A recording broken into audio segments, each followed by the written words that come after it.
พี่น้องเอ้ยวันนี้ก็ตั้งผู้เมียเอาผีnhânกับมวลเมืองเงินmở thế nó có tôm khỏi đó là chủ kênh đúng tươi đó cả thế sauเขาก็บัตรไล่เชือกมุมเดียวเนาะถ้าบางใครเขาก็ตัดไปตัดมาบัตรไล่เขาเป็นสาน้ำเดาเป็นต้นข่อยเป็นสาส่วนเจ้าเสร็จแล้ววันนี้ทั้งน้องนุ่งโดนหลานแต่ไม่แต่งไม่ชีทั้งกวางโดยบันงี้chủ kênh đúng tươi sungข่อยเป็นต้นข่อยก็ไหลมามวลคับเซ่หนังบางเงินมาต้องโดนหลานถ้ามีสาวแล้วน้องปีโดนหลานไอ้กระทงกามก็มีโดยแท้สงข่อยแล้วว่าเป็นมีฮกสาพี่น้องเอ้ยสาตรงก็สาน้ำเต้าสาผมเดิมสาส่วนเก่าทุกไอ้ทุกแห่งโขเห็นแล้วมันเป็นน้องปีทุกหลายบอลหลายตีมาตอบมาหอมไงเกิดว่าไรปอมไรเปิ้งปอมแม่บาดที่เอากันมวลแน่แท้เอากันก้นแขนเรากันนะพี่น้องเนอะ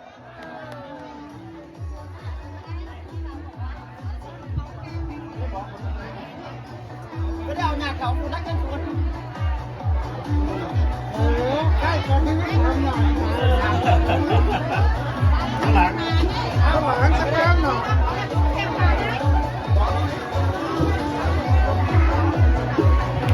ขอหน้าป่านะ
rất là tuyệt vời. Một tràng vỗ tay thật lớn của toàn thể quý vị được không cả nhà ơi?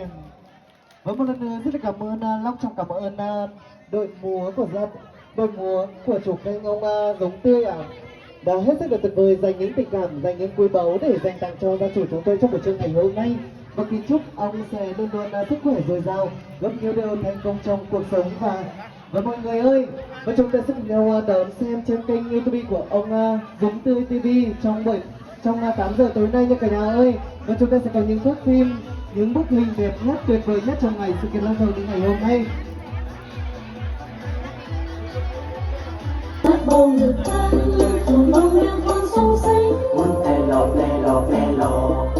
sao thích em mong ơi hoa mai rất lưng lối đàn bướm xinh bay múa trai mừng trời gần ga muốn tè lò nông ơi áo bông em tinh khôi như ban trắng nuôi rừng đẹp xinh và duyên dáng sao nồng ơi muốn tè lò nông ơi áo bông em có từ bao giờ để lòng anh say ngất ngây nông ơi áo có mỗi nét đẹp mắt hương muôn đời đẹp tươi như hoa ban nở trong rừng muốn lại ai ơi áo bông em nơi nương ngàn sắc hoa bừng nở áo bông em xuống chợ núi rừng ngang nghiêng theo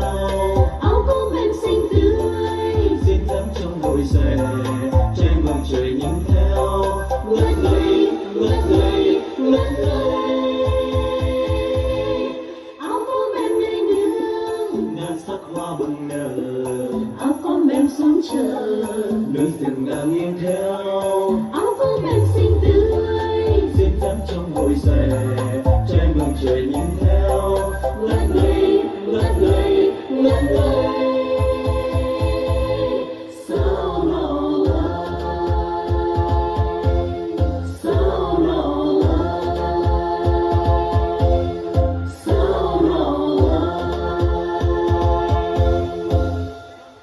Wow, rất là tuyệt vời phải không quý vị ơi? Sân khấu để được đón xem nhóm múa của chủ kênh ông Giống Tươi với vũ điệu múa thơ múa xin phép chính thức được bắt đầu.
Vâng, rất là tuyệt vời đúng không cả nhà ơi? Một tràng vỗ tay thật lớn được không cả nhà ơi?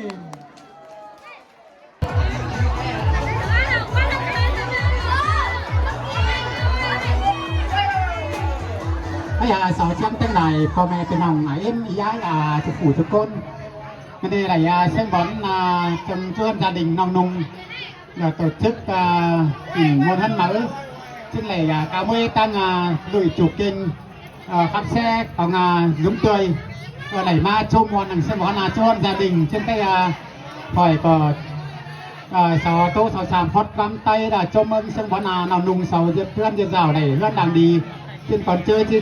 khắp món nó sáu chúc thở lại po đại mẹ với ý đồ làm cho con và thảo trên sầm sờ bản trên đó po mẹ em ủy ai nào nung chưa đồ làm cho con nữa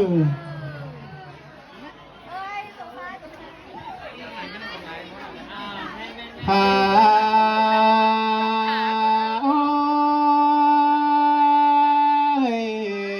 ma chơi cái này con trai này là cáiที่สอphépป่าผู้นางเมื่อก่อนเนื้อสอphépเอาแก่หัวผู้นางใต้ก่อนเนื้อล่ะจ้าเนื้อสายเจอจ้าโ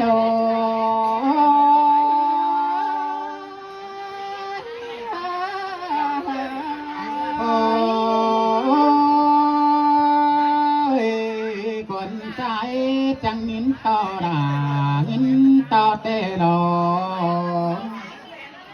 อันน่ะหินต่อเดียวน้องดากูยกกำให้ปีตั้งมังเชียงบุ่มมาหล่อแน่เลยน้องหินมวนนังเจือนน้องเป็นเสานี่นาตั้งนี่นาใกล้เชียงบุ่มนาเจือนดาวดังกว้างใครนี่ได้มือเดียวน้องดาเสือก็ปีนที่เรือนดังกว้างก็ได้จุ่มมอนเดียวรอเงินหาก็เป็นเงยโนใครนี่เรือนดังกว้างน้องดาเสือนี่ได้มอนจุ่มเสียงแต่หน้าสายต่อใจ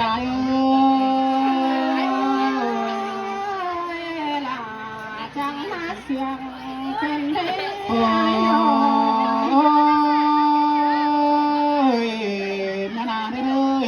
ปีจำแกงเบิ่นมาแต่รอน้องเป้งโซก็จังมารอเอ้ยก็นี่นาดาเอ้ยจังลาขึ้นมานอนแต่รอลาก่อนขึ้นมาอยู่แต่รอดาใจสายก็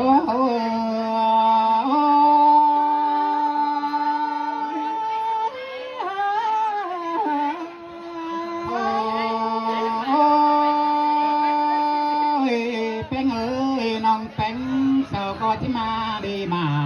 เตโรขึ้นเงินมาโดน้องดาโคที่ดีสาวเตโรเป็นหากุยมือซ้ายน้องดา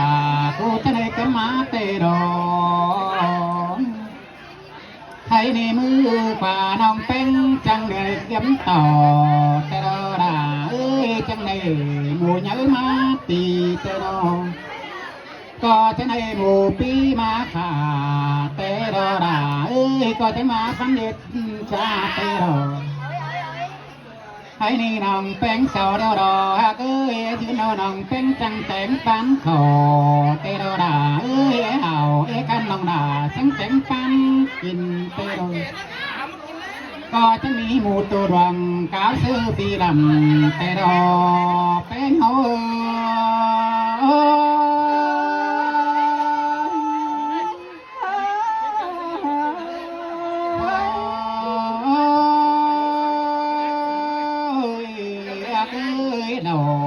มูตา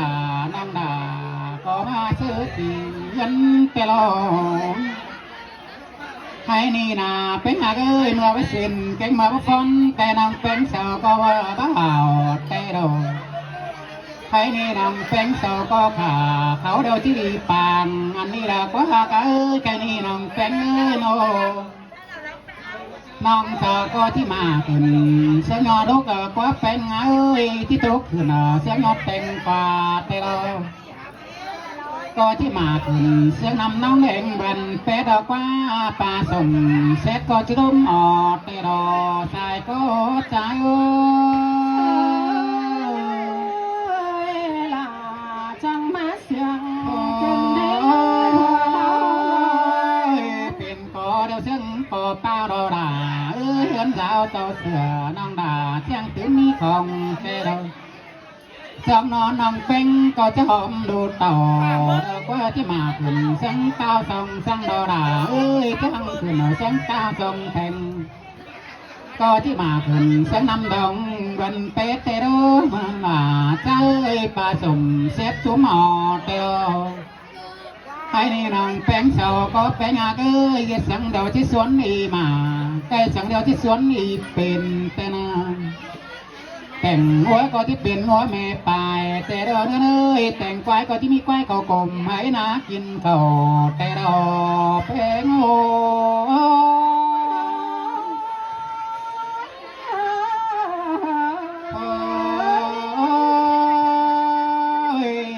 เป็นหาก็แต่งเป็ดก็ที่แปรใส่เราด่าเอ้ยแต่งไก่ก็ที่แปรลายปุ่นแต่ดอที่ใดก็ที่เป็นนายหวงหน้าเนื้อน้องแป้งเดี๋ยวนาเป็นนายหวงกอมมองลาแม่เนื้อบ่งก็นักกัดพี่เนื้อที่เดียวจอที่เบ็ดกานอนบ่าร้านบ่าสั่งดากวัดแป้งไงเอ้ยก็มาน้องแป้งโยบ้านเก่าตุ๊กแก้มน้ำที่เขียวไอ้นี่ที่แก้วดำเสียงหอมดาเนื้อที่แก้วกอมเสียงบังดากว่าน้องด่าดองสายเจอใจโอ้ปีกูตามเท่านั้นวันโอ้ยน้องเอ้ยเหือนเนื้อน้องด่ากูได้ร่มเนื้อปันนักก่อนน้องลูกหอนปัญหากายยาใจจากเนื้อน้องด่าใจเนื้อแค่นี้เราน้องแต่งเอ้ยเยอะจังเดียวเราสวนดีได้ไก่จังเดียวเราสวนดีเป็นน้องด่า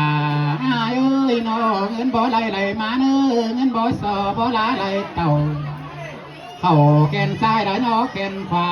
สั่งเนื้อน้องเป็นใจโอ้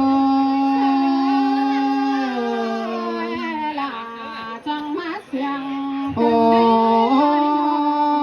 ยแค่นี้เรียงดูก็ยังสุ่มมา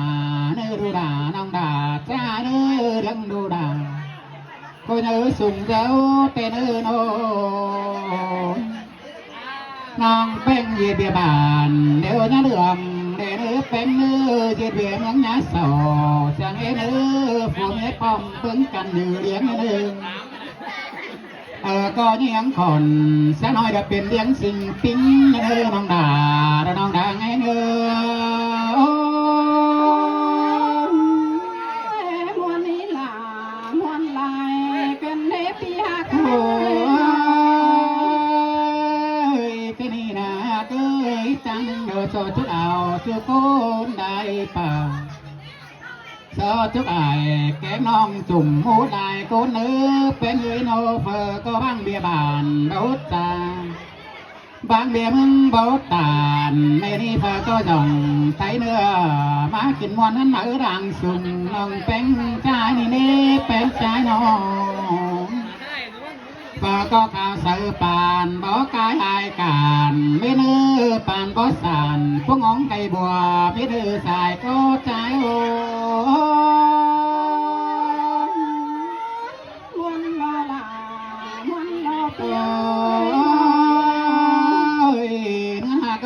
ความมนแต่ละ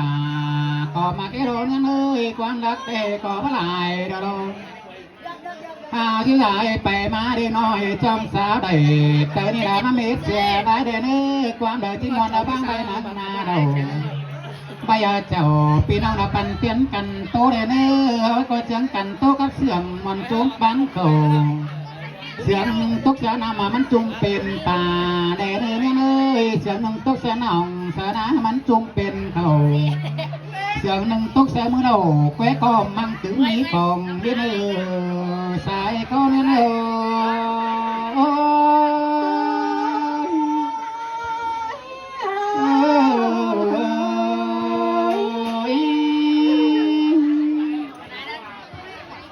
จะได้เช้าเป่าเช้าแม่เอาอย่าจุกคนนั่นเด้อสองสามคอเด้อเด้ออันนั้นเด้อ